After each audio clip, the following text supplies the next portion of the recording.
Assalamualaikum warahmatullahi wabarakatuh. Balik lagi bareng aku Tubagus Syafiq Hadiwinata. Jadi di video kali ini aku mau ngebacain sebuah cerita yang teman-teman kelompok aku sudah buat dari kelompok perbankan. Dan juga di video kali ini akan ada ilustrasinya yang menggambarkan situasi yang ada di dalam cerita ini. Cerita ini adalah cerita fiksi, yaitu tidak nyata. Jadi ini hanya untuk sebagai pembelajaran bagi kita semua. Oke, untuk lebih lanjut, mari kita simak video berikut ini. Jadi di cerita ini tuh terdapat dua orang laki-laki yang mereka sedang dilanda kebimbangan setelah mereka nih ngelihat sebuah iklan yang dimana iklannya ini adalah iklan kendaraan dan sedang diskon besar-besaran gitu. Permasalahannya adalah kendaraan ini adalah kendaraan yang mereka idam-idamkan sejak dulu. Karena keterbatasan ekonomi yang mereka miliki, mereka nggak bisa untuk membeli kendaraan tersebut. Lalu mereka main sosmed dan ternyata di sosmed itu muncul juga, lewat juga iklan yang kendaraan sedang diskon besar-besaran itu. Terus mereka nih sadar diri kalau mereka nggak punya uang, dia masih ya realistis lah sama keadaannya. Salah satu temannya ini berkata, uang tabungan yang kamu punya berapa? Kata Saka, salah satu dari laki-laki yang memakai kacamata. Duh, 1 juta pun gak sampai. Masih dikit banget, pemasukan dikit, tapi pengeluaran bengkak. Jawab Nora dengan jengkel sembari mengusap belakang kepala. Dari percakapan itu, Saka dan Nora, dia kembali berbincang seputar iklan yang mereka lihat itu. Mereka benar-benar kebingungan. Gimana cara mereka mendapatkan uang dalam waktu singkat. Karena kalau misalnya dilihat lagi di iklannya, ternyata diskonnya itu tinggal beberapa hari saja. Gak lama, Saka tuh nyeletuk. Kenapa kita gak pinjam uang dari bank aja? Nora yang mendengar itu langsung menyetujui ide cemerlang si Saka. Setelah percakapan itu, mereka berdiskusi dan mereka netepin suatu rencana untuk mengajukan pinjaman ke bank. Mereka pergi ke bank syariah terdekat dan bertemu dengan seorang petugas bank yang ramah nyambut kedatangan mereka. Dengan penuh semangat, mereka ngejelasin niat mereka untuk membeli kendaraan yang sedang diskon dengan menggunakan pinjaman. Petugas bank itu ngelaksanain tugasnya dengan baik. Ia menyuruh Saka dan Nora untuk isi beberapa formulir dan dokumen-dokumen yang diperluin untuk melakukan peminjaman. Mereka cepat-cepat ngisi formulir itu. Kayak seolah-olah orangnya tuh gak sabaran gitu. Wis, mau punya kendaraan baru nih. Beberapa hari kemudian mereka ini dapat kabar dari bank bahwa peminjaman dia nih sudah disetujui oleh bank. Dengan uang pinjaman yang tersedia, mereka langsung pergi ke dealer untuk beli kendaraan yang lagi diskon gede-gedean itu. Niat dia dan perjalanan dia untuk membeli sebuah kendaraan impian mereka berjalan dengan lancar. Dan akhirnya mereka memilih kendaraan. Tapi sayangnya, kebahagiaan mereka nih hanya berlangsung sementara.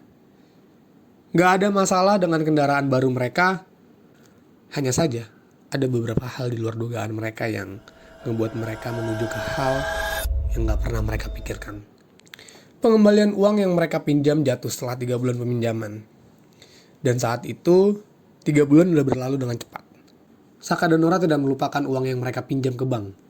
Berangkat dengan kendaraan baru mereka, Saka dan Nora tiba di bank. Mereka menghadapi situasi yang gak mereka duga sama sekali.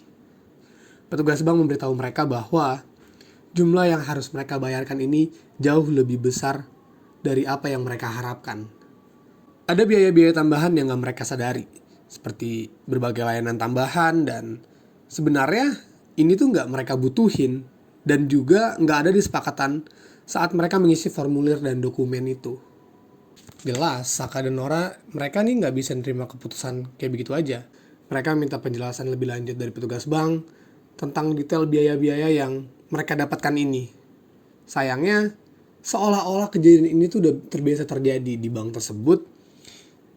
Sehingga petugas bank itu ketika mendengarkan perkataan dari Saka dan Nora, petugas bank itu hanya merespon dengan menguap lalu berkata, mungkin Anda melewatkannya saat menandatangani dokumen persetujuan. Merasa geram dengan petugas bank, Saka memukul meja di hadapan mereka seolah-olah memberitahukan bahwa ucapan petugas bank itu sama sekali gak masuk akal. Karena jelas-jelas gak ada di persetujuan atau perjanjian yang mereka bayar untuk biaya tambahan yang bahkan gak pernah mereka ketahui atau setujui bersama. Nora menahan pundak temannya itu seolah-olah mereka ini sama-sama kesal dan geram. Lalu akhirnya Nora bersuara, "Setidaknya biarkan kami bertemu manajer bank ini." Petugas bank itu awalnya menolak mentah-mentah permintaannya Nora. Lalu Nora pun kembali membujuk pada petugas bank tersebut. Dan akhirnya petugas bank tersebut menelpon manajer dari banknya. Setelah petugas bank dengan manajer itu berbincang, petugas bank itu menutup teleponnya dan ia berkata kepada Saka dan Nora, "Beliau berkata sedang sibuk, jadi tidak bisa ditemui," ucap petugas bank tersebut. Saka dan Nora hanya bisa memendam rasa frustasi, amarah, dan kesalnya itu dalam hati. Mereka memutuskan untuk meninggalkan bank tersebut. Setelah mengendarai kendaraan mereka dan menjauhi bank, mereka memutuskan untuk menepi di suatu tempat makan untuk menenangkan diri mereka. Mereka berdua saling diam untuk beberapa saat. Pada akhirnya, Saka pun membuka suara. "Apa-apaan coba petugas bank itu? Manajernya sibuk. Jelas-jelas suaranya nembus kedengaran ke kita, kayak lagi ngedugem." Nora mengangguk setuju pada temannya itu. Tapi kalau dipikir-pikir, bank itu bisa dibilang riba gak sih? Secara mereka ngebuat kita membayar lebih dari yang kita pinjam. Saka menyentikkan jari jemarinya. Balas mengangguk padanya, "Iya, bener banget. Kita harus ngelakuin sesuatu tentang ini.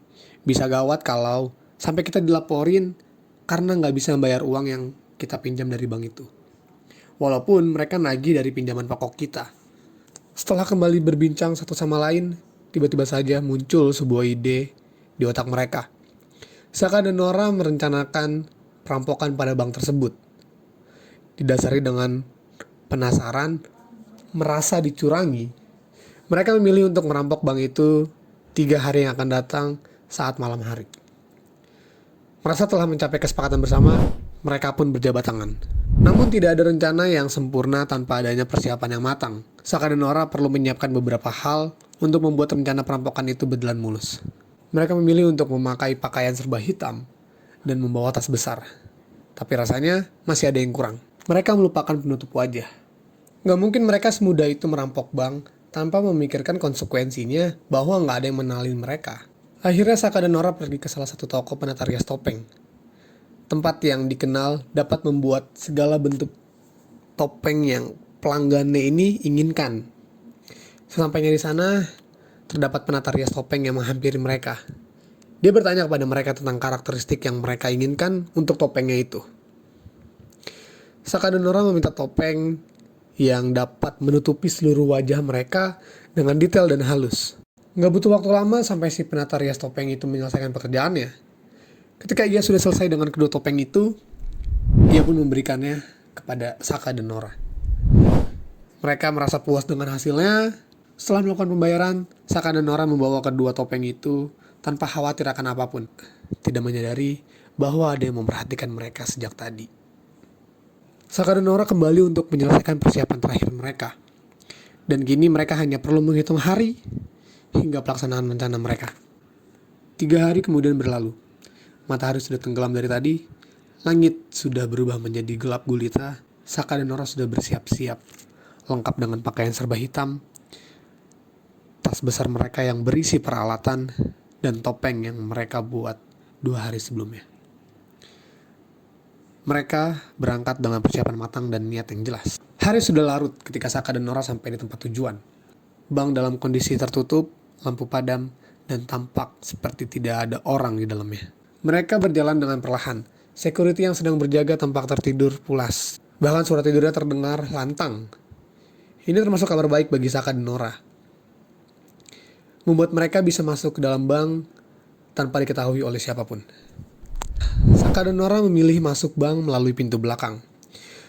Saka mengambil peralatan dalam tasnya, sedangkan Nora membantu memegangi senter dan berusaha bergerak secepat dan seefisien mungkin.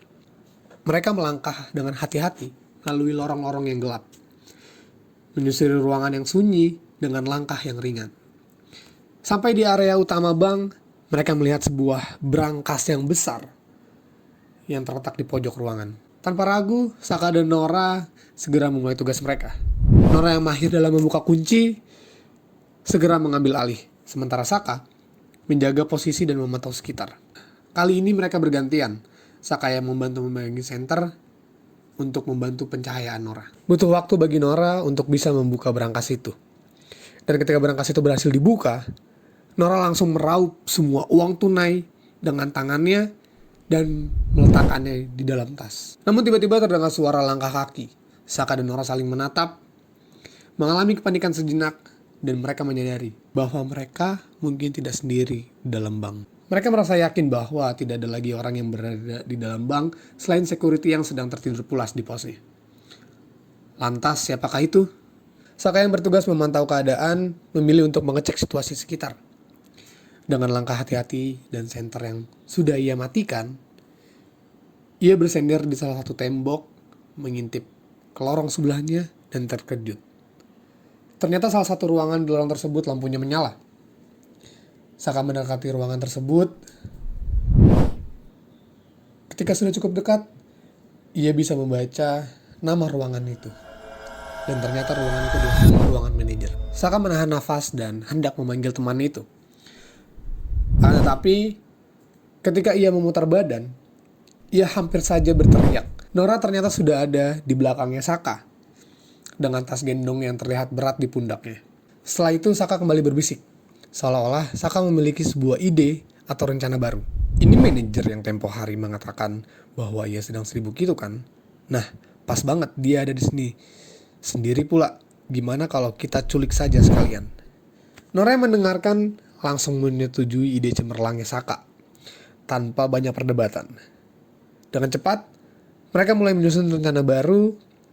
Dan mereka tahu bahwa menculik manajer bank ini menambahkan resiko dalam situasi yang sudah sulit ini. Tetapi mereka juga melihat kesempatan untuk membalaskan dendam pribadi mereka. Dengan tindakan lincah dan hati-hati, mereka mendobrak pintu yang tidak dikunci itu, lalu menyergap manajer dan menahannya sebelum dia bisa berteriak atau melarikan diri. Manajer yang kaget dan ketakutan tidak bisa berbuat banyak selain menuruti perintah mereka. Dengan cermat, Saka dan Nora menanyakan tentang keamanan bank, kunci-kunci brankas, dan informasi yang lainnya. Dengan suara gemetar, manajer menjawab satu persatu pertanyaan mereka, tapi Saka menanyakan tentang topik mengapa mereka harus membayar uang lebih dari yang mereka pinjam. Manajer itu pun diam seutuhnya. Gak lama, manajer itu berkata, "Kami tidak punya pilihan. Bank memiliki kebijakan sendiri yang harus diikuti, dan saya tidak bisa memberikan penjelasan lebih lanjut tentang hal itu." Saka dan Nora saling pandang. Merasa frustasi dengan jawaban yang samar itu, mereka merasa semakin yakin bahwa ada sesuatu yang tidak beres di balik praktik perbankan ini. Namun mereka menyadari bahwa waktu mereka terbatas, dan mereka harus melanjutkan rencana mereka. Nora melirik ke arah jam dinding. Waktu sudah menunjukkan lebih dari tengah malam, dan mereka sudah berada terlalu lama di dalam sini. Mereka takut kemungkinan security yang sedang tertidur ini sudah terbangun dan memilih untuk mengecek ke dalam bank. Bisa gawat jika mereka tertangkap dalam situasi yang sudah sejauh ini. Mereka memilih untuk kabur dengan membawa manajer itu. Mereka menyadari bahwa resiko semakin meningkat seiring berjalannya waktu. Dan mereka tidak ingin menempatkan diri mereka dalam bahaya yang lebih besar. Dengan cepat, mereka melintasi lorong-lorong yang gelap, memastikan untuk tidak membuat suara. Sampai di pintu belakang, mereka menyelinap keluar dengan cepat, serta membawa manajer yang masih terikat dan terdiam. Saka dan Nora berseru senang dalam hati. Rencana mereka sebentar lagi berjalan mulus tanpa ada hambatan. Persis ketika mereka pikir bahwa rencana mereka berjalan sempurna, saat mereka hendak berjalan melewati pos security, di sana sudah ada 2 petugas polisi yang sedang menunggu mereka. Polisi itu berseru kencang agar mereka menjatuhkan barang bawaan dan mengangkat kedua tangan. Menyadari bahwa mereka tidak memiliki pilihan lain selain menuruti perintahnya, dengan gemetar, mereka meletakkan barang bawaan mereka di tanah dan mengangkat kedua tangan mereka ke udara. Menyerah pada keadaan yang tak bisa terhindarkan.